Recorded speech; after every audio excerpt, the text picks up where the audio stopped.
life stories and life experiences, and we hope you guys enjoy the show. Queen J, Joe, is it you prefer to be called Joe, do you? Yeah. Okay, cool. Tell us a little bit about you in 30 seconds. Go on, wrap yourself up in 30 seconds for us just before we start.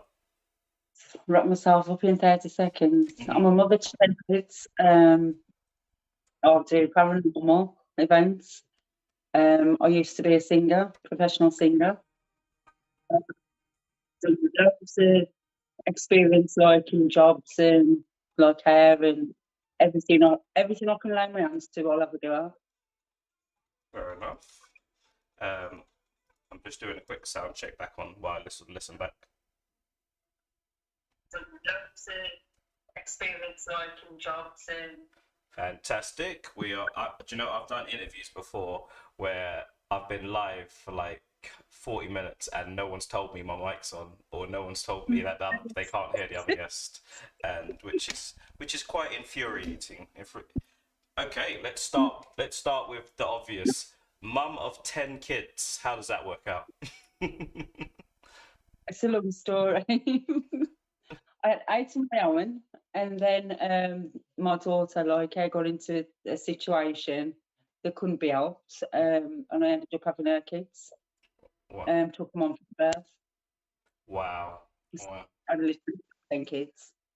All planned? All planned?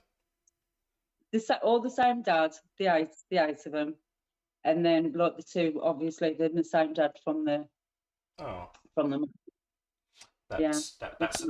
That sounds like a hair pulling experience raising like 10 children. To be fair, with 8 kids, it was easy. Okay. It's just like I find it harder now, just with two. Because with Martin, they'd come shopping with me, and it'd be like they'd all be there with me. They wouldn't move. They'd just go like, say, "Oh, can you get me this? Can you get me that?" And they'd be like chucking everything in, and they'd just like it was just a brilliant day out. Even like to the park, we'd go to the park and that, and they'd all walk in the line holding hands. Do you know what I mean? Wow. There was that good, but like the two little ones, it's just like I don't take them shopping with me. I can't, because them sliding down the aisles and them crying, having drama. And I thought, no, do you know what I mean? I'll leave them at school and I'll do my shopping then. Fair enough. It's nice. It was good experience. Oh, okay. I imagine as well with like 10 kids, when you've got like when you do have a lot of other kids and some of them are older, they can always help out as well, can't they? And they sort of just play together and look after each other, and you can sort of sit back and get a rest at some point. Yeah, they do. They do, like they help one another, because it's like the older ones help the younger ones. Okay. Like if you make them out or anything, they'll hold their hands and stuff like. So it was way better for me having them all together and like close together as well. Okay. But, it was mad because I was working as well. Because I was working 3 jobs as well at the time. Wow, working 3 jobs. So I imagine the older ones had to sort of take some responsibility roles in there. When did the fella sort of disappear from the picture then? Oh, I don't know, about 13 years ago, I think. Wow, 13 years. Are you still in contact? Is it still an amicable relationship, or? Well, at first it was, but like now it's a bit like we speak to one another for the sake of the kids. Okay. You know, like if there's anything going on, like a wedding or something like that, or a birthday, then we'll speak. Like, but that's about it. Fair enough. And there's never once have I slagged him off to the kids. You know what I mean? I've never like disrespected him or anything in front of the kids. Do you know what I mean? Yeah, and that's actually really rare nowadays, you know, because a lot of women, they sort of, when they're in their relationships, it's like if as soon as it breaks up, some of them manipulate the kids to try and like hate the dad, and you know, like, and that normally comes with a lot of problems. Then it's like the kids are torn, but it is really nice if you're able to sort of end, sort of like, you know, like, and end nicely. It's hard, as nice as possible, you know, but it's some women are out there. Some women are out there, boy, and you know they've got the ex-husband going crazy, kicking off doors, and because they can't see the kids, dragging it through court, and all the rest of it. That's the thing. It's like, why use the kids as a weapon? Do you know what I mean? Why use the kids as a weapon? At the end of the day, they need the dad, they need the mum. And if the dad's there willing to have the kids and look after the kids, do you know what I mean? I don't understand why some people do it, even if they hate that person. It's like me. I could like every time I see him, my rage inside, but like I just get it off at a level. Do you know what I mean? Yep, I hear you. Sorry, I'm just having some technical issues for well. My problem is I try to play with stuff while I'm talking to people, but and it doesn't help that I had a cider as well, people, and yeah, so. Well, you can have a drink on there. Yeah, today's sponsor. I think you had one. What I was trying to do was trying to read the chats. I think we had one of your kids in chat, and she was saying that. Oh, my kids. I think one of your kids. She said you got 16 grandchildren too. 16 grandchildren. Your life must be hectic. Wow.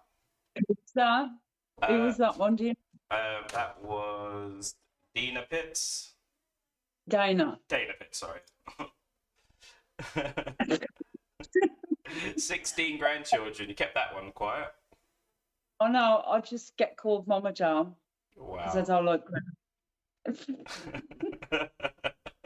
Do you know, like when I'm on TikTok and I'm there and I'm live on TikTok and they come in and they go, Granny and this son, and they go, yeah, I am. I goes, I'm the best looking granny you've seen, yeah.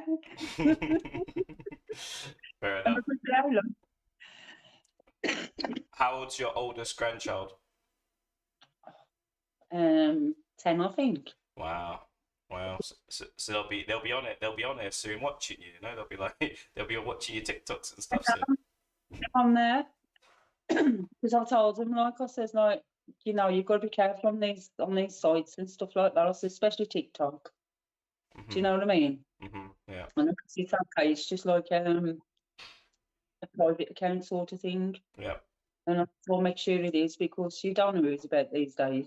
No, honestly, there's some real saddos, real weirdos on TikTok. You do get it all. I mean, generally you can find some nice people, like, but I think there's a lot of weirdos still. Yeah, there is definitely.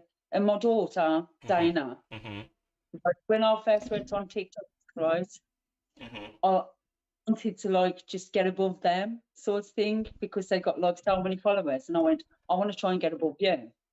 And they was giving now you'll never get above me. I've got about 100 and something followers, and then all of a sudden I went boom. And every time I put on a TikTok, I'd come up on a page, and I was getting that fed up of me coming up on a page. I deleted and blocked me, and it did. Fair enough. You mentioned TikTok, so that's obviously one of the reasons why I saw you on TikTok doing you was having your little night raves every other night, and I thought, oh, let me have a chat with this lady, see what she's about. So what sort of brought you to TikTok? I know we touched on it briefly yesterday, but what sort of brought you to TikTok? And you know, it was just during lockdown, like everybody else during lockdown. Not being able to get out, and it's like having the kids and stuff like that, and it was just mainly for the music and the lip syncing and stuff like that, because I love music, singing, dancing, all that, and that was the only thing that brought me to TikTok and kept me there, and like doing channels and stuff like that. Yeah, I mean, a lot of people like it started with kids just being kids on it, and then obviously like the older generation started looking at it and thinking, oh wait a minute, it looks a little bit of fun, I can do that, and then we got a little pushback, but I think the youngsters have accepted now that, you know, the oldies know how to do it best, basically. They got no choice, have they? They got no choice. No choice. We do it best as well. If you look at most of the content creators, it's more like the older sort of, you know, the older mums and stuff that do pretty well on TikTok. Everyone, you know, everyone's got a niche, everyone's got a market, whatever. But you know, but we do tend to do well. So what has TikTok done for you then? Because a lot of people say that TikTok is like they were lost, they were depressed in their house, they had nothing to do, and then they found this TikTok app where they can just talk. You know, it's like talk. It's like having your own TV channel, basically. You know, it's like you can just turn it on and be yourself. Gives you more confidence, I think. Hmm. With since I've been on TikTok, I've had a lot more confidence. I mean, at one time, like as I said, we did this paranormal filming, and I hated the fact when people put the camera in my face, and I was like this. I don't know how to put my face or how to like sort of, you know what I mean. I was just like shy, camera shy, really camera shy. And now it's just like I'm like, look at me, I'm here. Yeah, I think it's like that anyway. If you see yourself on camera or you hear your own voice back over, it sounds it can be very cringing. But well, first time I heard my voice back on like a video or something, I was just like, oh my god. But then you just have to accept that's who you are, that's you, and you know, and that's how you look. There's no point trying to change it. This is you, and accept me how I am. Exactly. It's just like I can't stand the way I talk because I'm proper like black country, and it's like I come from Tixon. So it's like when I'm talking, I'm thinking, oh, can you understand me? Even Google can't recognise my voice half the time. It's like comes up with something else, and I'm giving no, I don't know, and I have to type it in. You know, I wouldn't even worry about that. That happens to me all the time. I'm like, try to speak to Siri or one of those things, and it's just it doesn't work. It doesn't work. No, yeah, it's funny. Okay, so you mentioned paranormal. We were talking about you're into your ghost hunting and stuff. Tell us a little bit about how you got into that. Um, I think it was when I got with somebody else after my partner, Mhm. and he passed away, and that. I'd always been interested in like paranormal and tarot cards and stuff like that since a young age. Mhm. And then I asked this group to come round to do an invest in the house because I was having like sort of things happening in the house and stuff. And they come round, and like when I was there, like I was saying stuff to them and about like what I've done, obviously. And they was going, you're quite interested in it, you know, quite a bit, are you? And like they said, you ought to come on and invest with us. So I went to an invest with them, and I was picking up like loads and loads of stuff. And they said, I think you should be on our team. And then the next time we went out, they gave me a T-shirt and they said, you're on our team. Mhm. You know what I mean? Mhm. And from that, just stemmed from that, like up to where I am now in it. Mhm. I've like a couple of different groups and that, and I'm part of different groups as well as Friends with Paranormal. Mhm. But we've done like the Z dimensions, we've done part of the Paraflix as well, the Mhm. first episode. But I think we're going back and do more of that because we had really done a lot. Okay. So it's basically like ghosts. I remember you did mention it briefly yesterday that you go to sort of like castles and houses and like you just have to sort of investigate. Like mansions and stuff like that. We did we did go out the one time to where was it, Cannock Chase. Mhm. You heard about well they call it the Black Eyed Children, don't they? Mhm. But well, when I think that's quite a bad name for it. To be Okay. fair, Okay. when I left, I says it should be like the Children of the Forest because like kids had actually been killed and their bodies was dumped there. Oh wow. And yeah, they call it the Black Eyed Children. I mean, lots of people know about it, like, but it's like I thought that's a bad name for them. Really, they should say like Children of the Forest. It sounds a lot better. Mhm. Do you know? Yeah. But we went there, and I picked up quite a bit there as well. Wow. So So it's is that like walking through the woods at night sort of thing? A bunch of you sort of. a bit scary, but Yeah. I think I think I'm scared. I was scared more of people, human people, Mhm. rather than ghosts. Wow. Mad. So have you had any encounters with ghosts? What was that song? Sorry, I said have you had any encounters with ghosts? Yeah, Okay. yeah. Talk to us about that then. We was at the Robin Hood experience in Nottingham. Mhm. It's like a museum thing, and there was only us five in the building, and us five was sat in one room, and all the devices were going off, like we was asking questions and that. And the next door was open, like the door was open, but it had got like a wedge underneath it.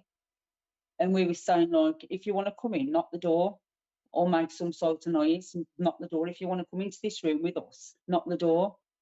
And the door went bam, just slam shut. And they all run out, like, looking, because they thought somebody got in the building or somebody was in the building. Like, like, some went downstairs, some went upstairs, some went in the room and stuff, and there was nobody there. Wow. The front door is still locked and stuff like that. And I absolutely crapped myself. My heart was beating because I thought somebody had got into the building. And I wasn't bothered about it being a ghost. It was just the fact that I thought somebody had got in the building. Because you just don't know, do you, these days? No.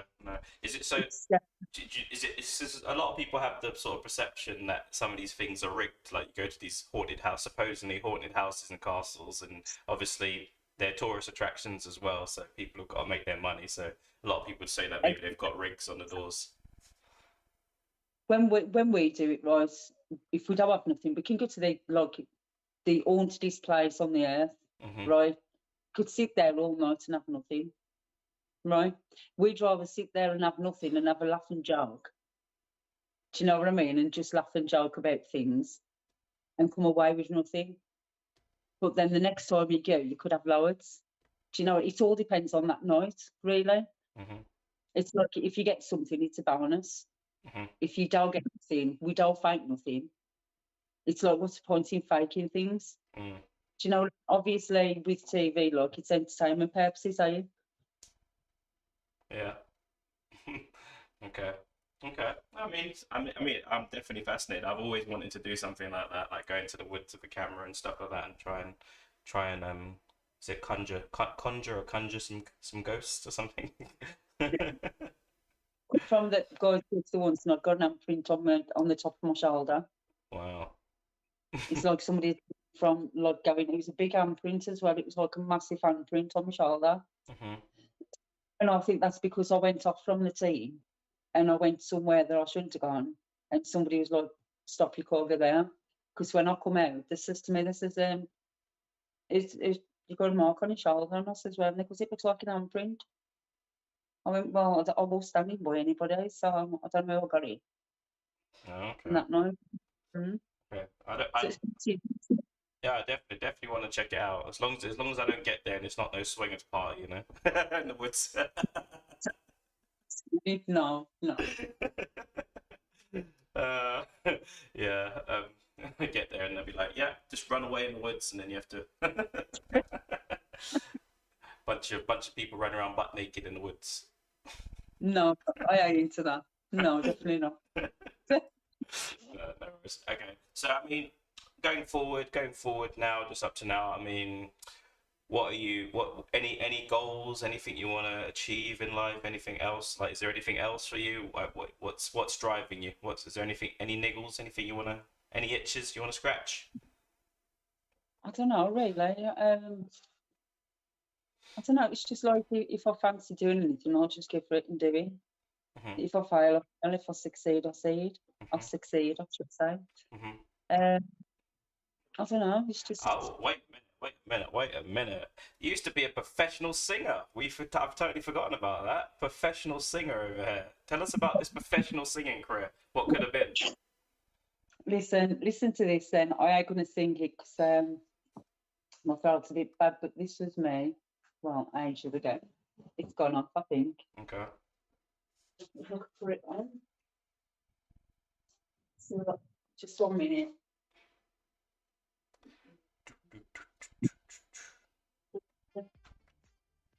This was me when I was doing a recording.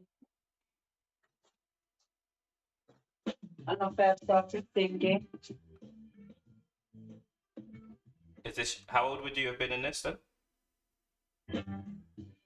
About 36. Okay.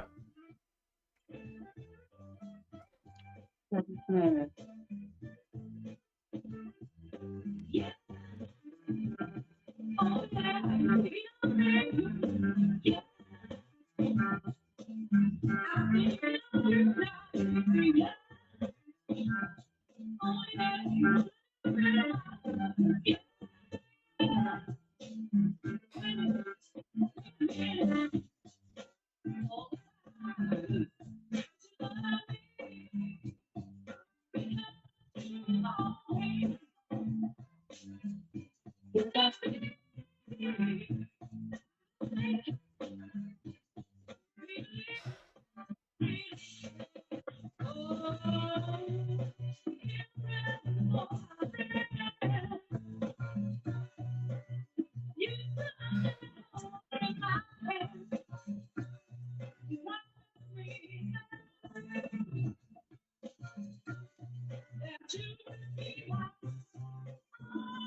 nice. It's good. I like it. Yeah, Okay. that was a little bit one. No, I'll definitely have to have a look at some videos and stuff if you actually singing that. I think I'll be able to get a better picture sometimes and a better grasp for the sound and stuff. But when did you start singing then? And yeah, when did you start singing? Were you professionally taught or did you just teach yourself? How did it come to be? I was going on these competitions. I was going to like Land Rover Social Club and everywhere, like going on these competitions. Mhm. And I started off in the Asda in Princess End Tipton. Mhm. Um, and I done a competition and I come second in it. Wow. And then my dad, he paid for my for me to go and have a recording done. And while I was there, like the bloke says to me, he says, you know what? He says, there are many people who actually come into the studio and they can sing. Do you know what I mean? He says, you can sing. He says, get yourself some cards medal, get this medal, get that, like your posters and everything, and get out and get singing. I went, I don't think I'm good enough. And he went, you are good enough. He went, get out there and do it. He says, there's people out there doing it, right? And they're half as good as you. He went, get out there. And I did. Like, I started off like £60 a night and stuff like that. But the more I did it, the better I become, Mhm. obviously.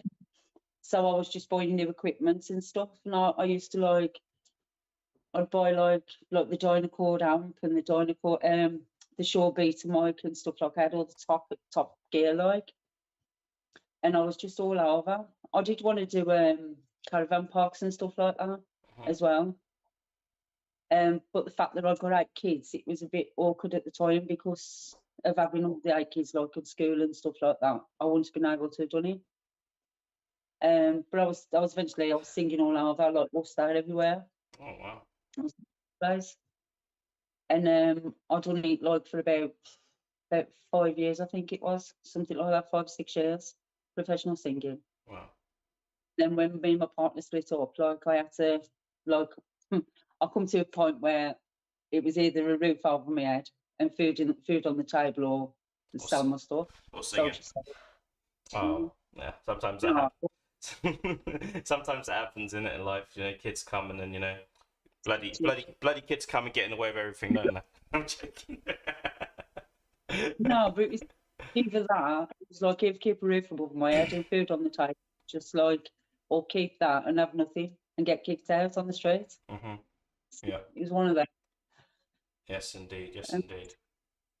that's the type of mother I am. Do you Yeah. know what I mean? I thought about the kids in the house and stuff. Put the I could kid. have said, like, go and live with your dad. Honest, honestly, doing some of these and doing some of these like life stories and stuff. I've literally heard some horror stories. You know, some like how some parents are with like some parents just whatever they want is first. Chuck their kids in care and for I can't handle it and stuff, and then they look after two other kids. Then they have two other. They put one kid in care, then they have two more kids, and they actually look Yeah, after them, and they've got that poor kid in care and stuff. And I think it's kind of like this the new sort of society and the new sort of like generation of children. It's like I don't know. I don't want to say they're soft, but it just seems that they just don't seem to want to put their children first nowadays. It's a very difficult situation going on at the minute. it's a shame, really. Yeah, definitely, definitely. Because you just because I see it all the time. Sometimes, and even with kids, with like when they grow up with single mums and their dad just says, "Fuck it, I'm not sticking around," and it's like Yeah, you see them kids and they're like on school days and stuff like that, on school play days and parties, events. They're like, "Where's my daddy?" and stuff like that when they see people with their dad and stuff like that, and it's quite horrible to see, and it's quite sad to be fair. it is. It's a shame, man. It's a shame for the kids because Hmm. I think the dad should like stand the ground and like be there for the kids Hmm. and Definitely. not when like the kids in like 16, 17. Yeah, it's Do you know what I mean? Like yeah, they start to have something to do with them because they're older. They yeah. should be there for like even fight them in court if they've got to Mm, and do what they've got to do to get the kids. yeah. I mean, Do yeah, I do get that, yeah. But some men at the minute are basically saying that they're getting involved with certain women, and the women are putting like restrictions, and it's like everything's fine until maybe they get like another partner, and then the mum's like, nah, I don't want you around the kids, and blah blah blah, and it sort of creates a madness, and then they have a kid with a new woman, and then they don't have time for the other kids, and it's like it's just back and forth. It's just these situations just happen, don't they? It's just mad, It is mad. It is indeed. It is. It is indeed. It is indeed. So your TikTok schedule. Tell us a little bit about your TikTok schedule while we're heading towards the end of the interview. It's just like I do my TikToks during the day when the kids are at school, Mm-hmm. or like when I've got a bit of time, I'll do live usually like weekends, so Fridays and Saturdays, maybe a little bit on a Sunday, but that's only when the kids are at school. Like the next day. Mm-hmm. I'll probably be doing live a couple of nights this week now because the kids are off school, but Mm-hmm. it's like you ain't got to get up and rush to school, have you? So No. that's just my tool for it. What do you prefer it when the kids are at school or when they're on holiday?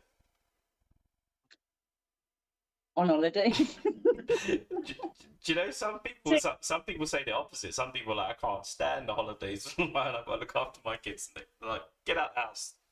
Where I live, right, I've got a big hill to climb, right, because I live in Shropshire, not West Brom. I used to live in West Brom, but I live in Shropshire. Right, so we have to climb up an hill, right? Every morning, and by the time we get to the top of this hill, I can't breathe. I'm like, oh God, I can't breathe. I'm up to myself, I got stitch. Right, everybody does it, not just me. Wow. And you have to do that like 2 times a day, so it just kills me. You could drive, but the roads are like that, and I thought I can't be doing with that. Wow. Not first thing.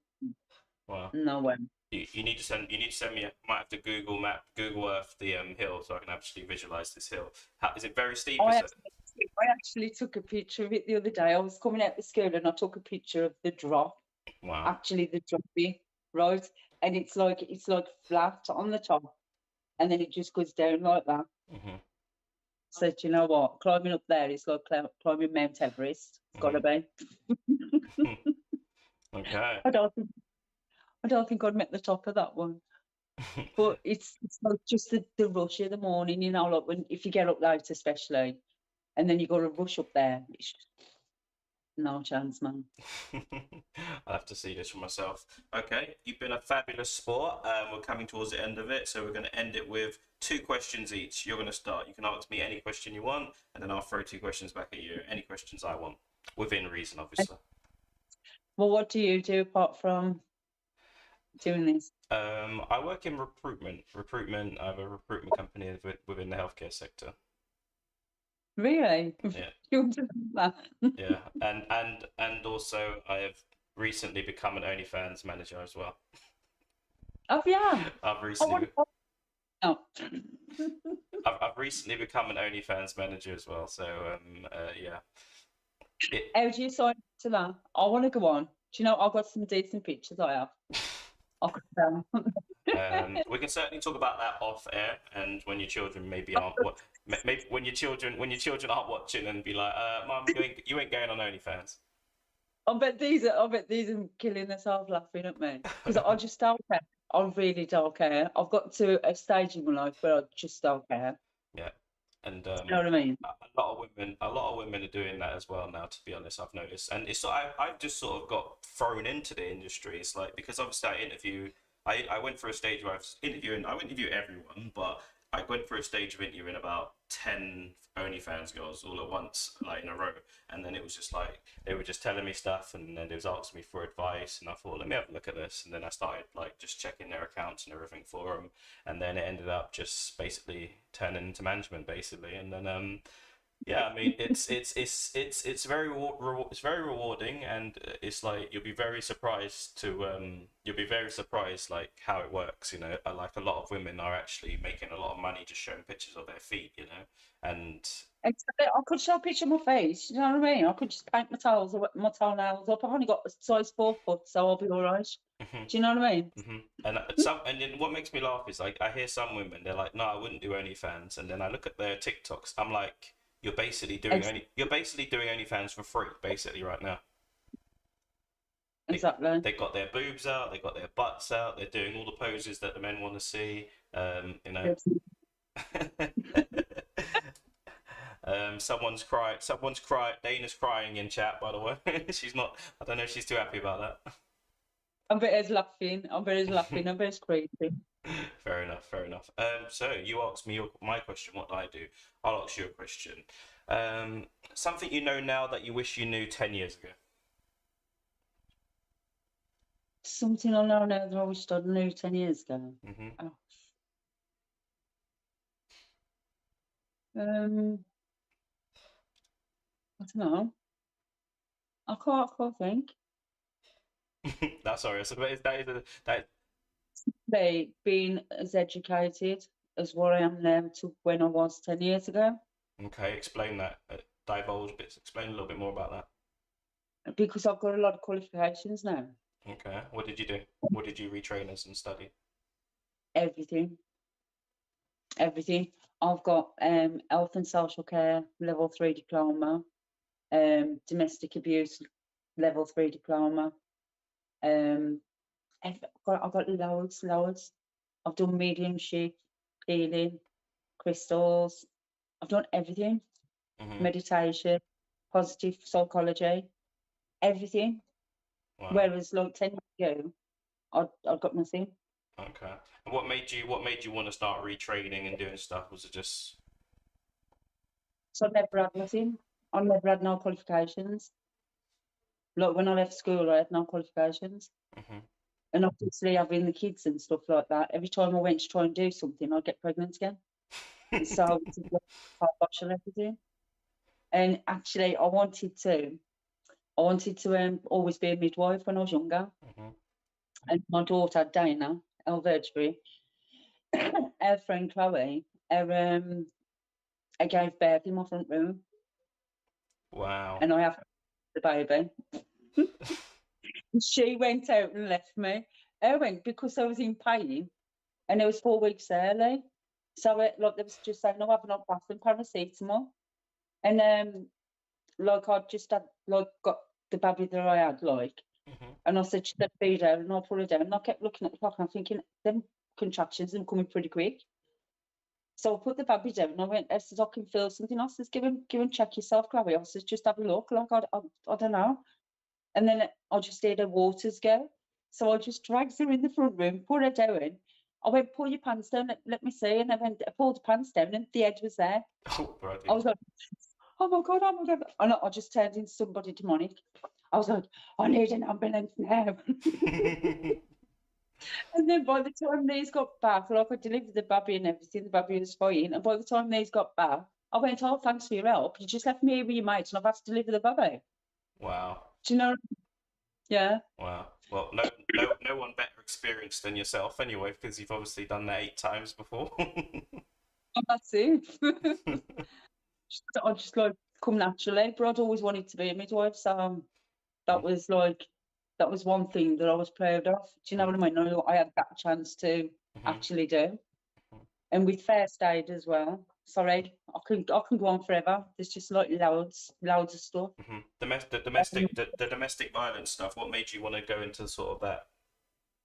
Because I'd suffered it for 24 years. Oh, okay. Wow. But it's made me who I am today. It's made me a stronger person. Do you know what I mean? Hmm. I think that you felt like I used to fight back, right? But like there comes a point in your life where you can't do it no more. Hmm. You know, you're thinking, you know what? If you're going to hit me, just hit me. I just can't be bothered with it. That's a Do horror. you know? I just can't like put my head around it. Like how some people are able to do that. To sort of like control their women and stuff, and they feel they have to hit them, and then obviously like just like recently, I interviewed a girl. She's only like 18, and what she had been through was like she's got 2 kids and she's 18, and what she had been through in her short lifetime, I was just like, oh my God, like how is there so many like evil people out there that just like It need is. need to beat women. Like I think that's probably the lowest. Like it's probably the lowest thing you can do. It's crazy. I think it's just all about like the control and that. I It mean, it's it like controlling somebody. yeah. There's that, but it's like a defenseless woman. You're just sort of like whacking around, sort of stuff, and like the mother of your children as well. I mean, it's really. it's really hard one to get your head around how people are able to do that. It is bad. It's a bad situation. Hmm. So, Um, so with your qualifications, are you able to, have you been able to sort of speak to women that have been victims of domestic violence and stuff? not actually done anything with it. Do you know what I mean? I've got all the qualifications I need, but I need to do something that's going to be around the kids in school sort of thing. But Hmm. I have to find anything what's going to be around the kids in school. Do you know what I mean? Hmm. Well, Unless I'm to somewhere. well, I've got the perfect pot spot for you, you know, because I speak to a lot of women, and I'll have you. You can come in and speak. I can refer you to them. I'll refer them to you, so you know they can speak to you.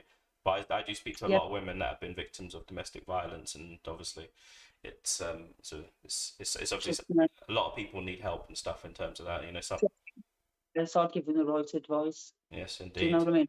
Right advice, and I'd help them as much as I could as well. Definitely, definitely, guys. So, there's anyone?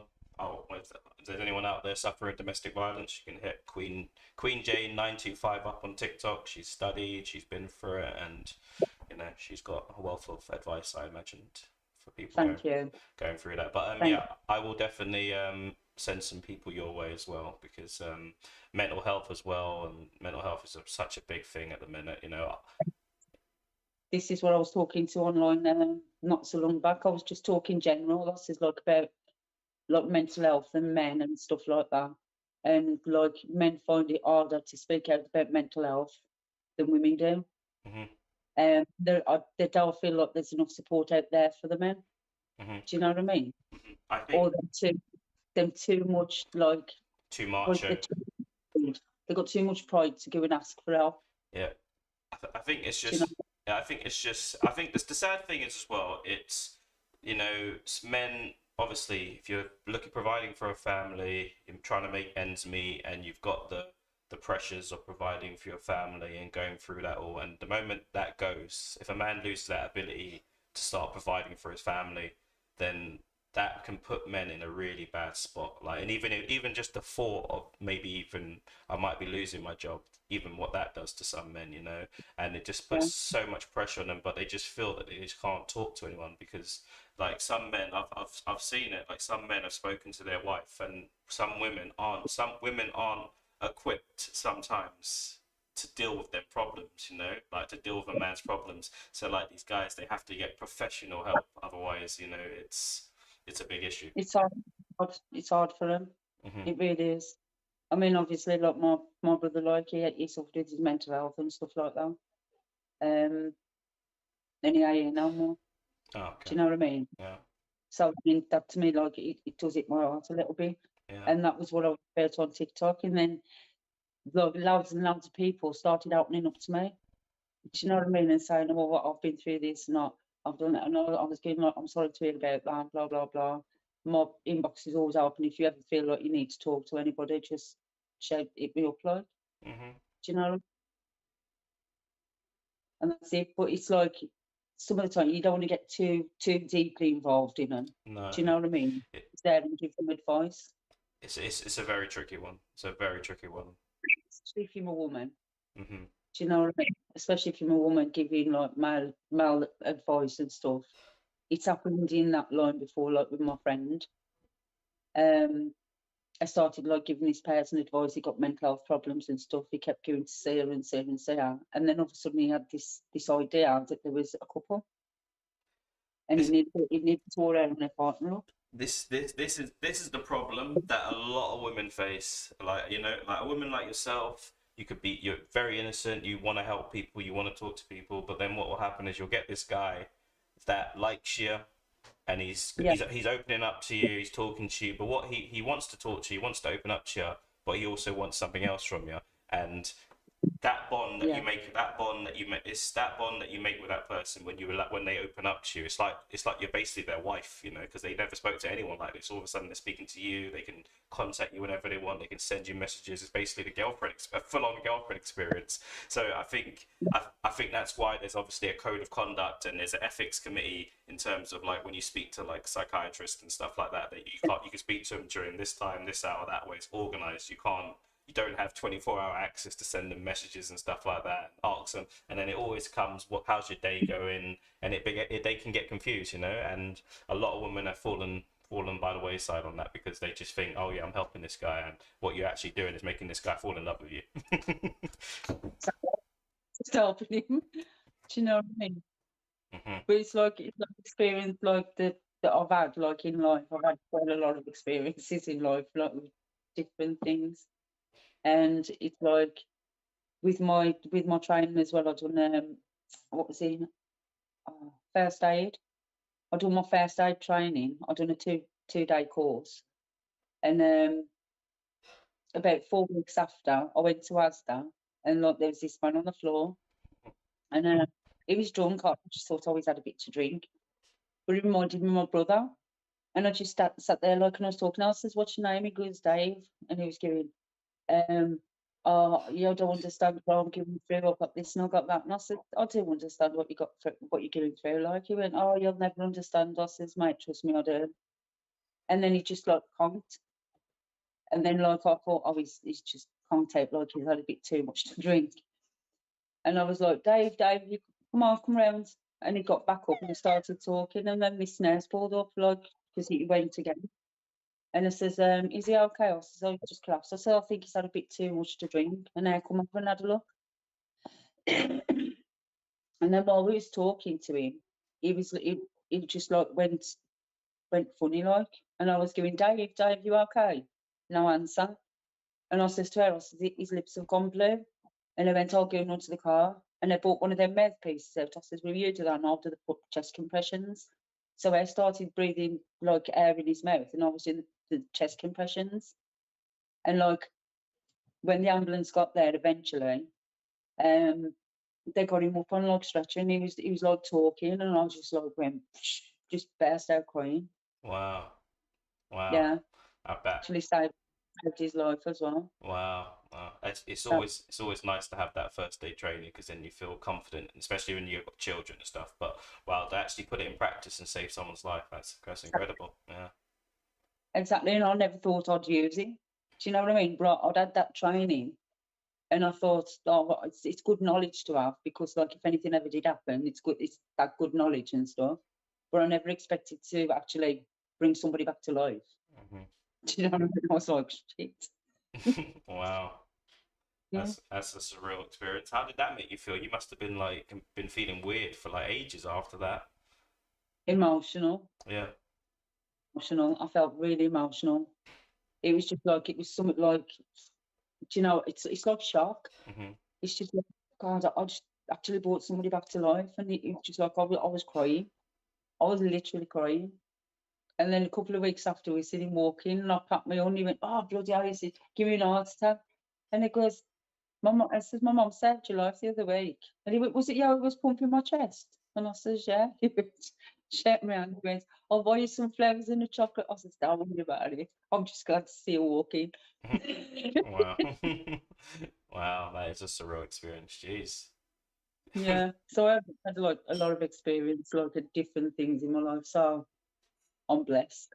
Oh, Do you know what I mean? definitely. That takes some doing. And no better way to end the show with the mighty Joe that saved someone's life. Joe, it's been fantastic having you on. We will talk off air about the other stuff. Any last words? Any feedback for me? Anything I can do to make my entertaining show slightly more entertaining? I think you're doing everything that you should be doing, to be fair.